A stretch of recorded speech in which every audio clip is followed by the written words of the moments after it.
The top mistakes to avoid making when creating a backyard meadow. What's up and what's happening, Captain? As you guys can see, it's your host with the most, Paul Plant 2, reminding you that Earth is my planet. Earth is my planet. Hey, today what I'm going to be discussing are the mistakes I made when creating a pocket prairie or a wildflower meadow. So I initially was doing a ton of YouTube research and I saw the benefit that having a wildflower meadow would provide to wildlife, and I wanted to try my hand at growing a bunch of native species and seeing if it could benefit all the insects, the birds, and just in general the wildlife in my area. So the story starts in February. This whole area had a pool in it that was filled up with dirt, and the dirt created a hump. So I leveled out the backyard, removed that giant camel hump from my backyard environment, and as a result, I pretty much got rid of all the sod, all the turf grass, and I figured, hey, I would throw in a bunch of seeds and replace that with a meadow, and that's where mistake number one comes in. Mistake number one was I did not remove all of the turf grass. So we have a bunch of St. Augustine in this corner that I left. I mistakenly thought that, hey, it would fill in, it will make the area greener faster, and it actually just choked out a ton of the seeds I threw in, and it also just crept all the way along, and pretty much it just murks the likelihood of having a biodiverse plant environment, all right? Because it takes over, it chokes everything out, and it doesn't allow elbow room for anything new to sprout up and grow. So number one, you guys should dig up all the sod or cover all the grass that's already there with tons of sheets of cardboard. So I definitely should have sheet mulched this entire area and made sure that there wasn't a single strand of grass that could last and spread.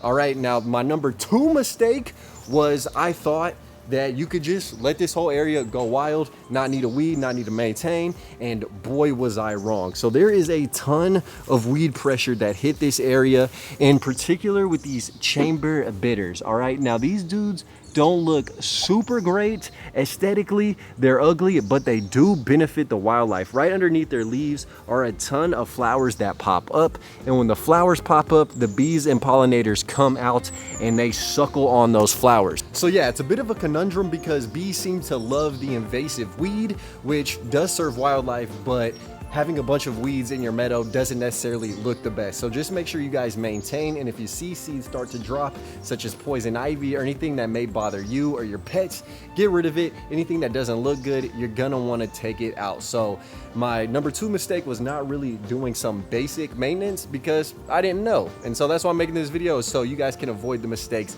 that I made along the way. So mistake number three, and this is kind of a big one, is choosing your seeds from the jump.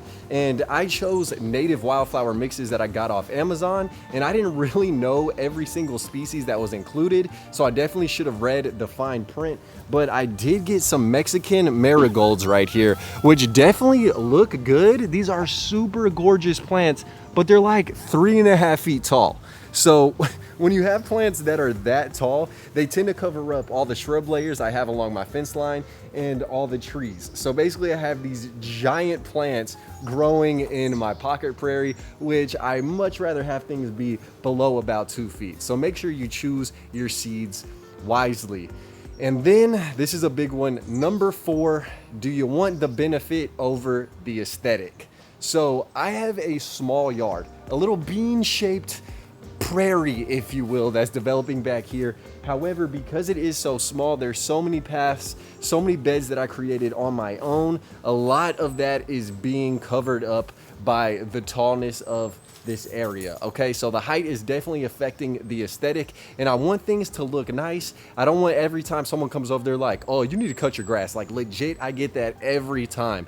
So I think a better way to translate when I have such a small space would be to create individual beds that I have just booming and busting with wildflowers, and then I can really monitor and pick out all of the invasive species, all the weeds out of those beds, right? And then people come in, they'll see the flowers, they'll still see the butterflies, still see the insects, and still see a clean presentation. Now, if I had acres on acres, bruh, I would definitely keep doing this and let it bust out, but I want to add a pond, and I don't want everything around the pond just to be super tall and super messy looking. I want to look outside and of course see all the insects and also enjoy the view myself, and to see all the beds that I have created along the back. So you really need to know if you want the aesthetic, if you want the function, or an in-between. And what I realized is I really want an in-between, not a full meadow just kind of covering up the entire area and looking a little bit junky, but I want a nice little like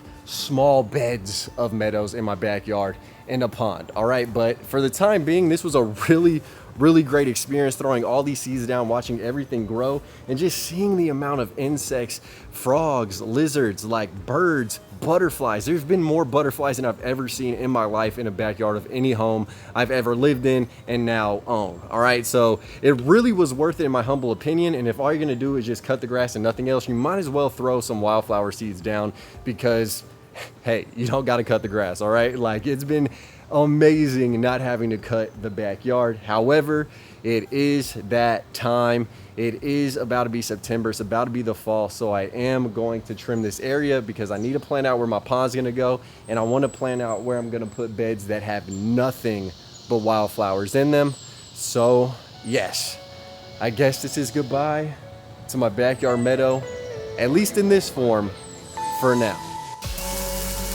So despite how sad this moment is, the basic tenets of having a meadow is you have to let it grow, cut it down, reseed it, and let it grow again.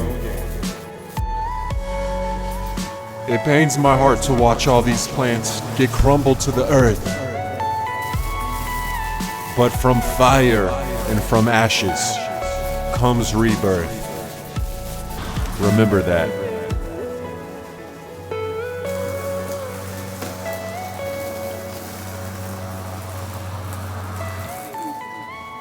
Hey, and there it is, ladies and gentlemen. I feel like I just killed my child or a unicorn with like a bomb. The yard is completely cut.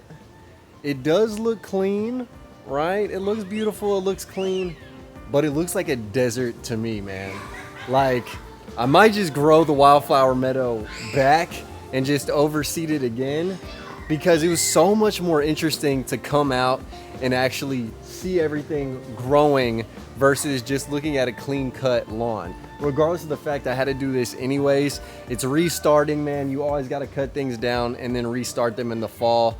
What I'm thinking off the top of my head is that I'll probably put all the wildflowers in these back beds up until the point where they get so big and so shaded by the fruit trees that the flowers won't grow there. That's what I'm thinking for now, and I'll probably create another bean-shaped bed in this area right here. But if you guys enjoyed, please smash the like button. All right, drop a comment, give me some advice. I always am looking for it, always need it. This is literally my first year of gardening. All right, so yeah, any advice is good advice. So live the dream, eat that ice cream, and until next time, Earth is my planet. I'm out. Killing these songs, leaving a bloody life I roost to. And I'm in it to win it, so I'm somebody that you should get used to.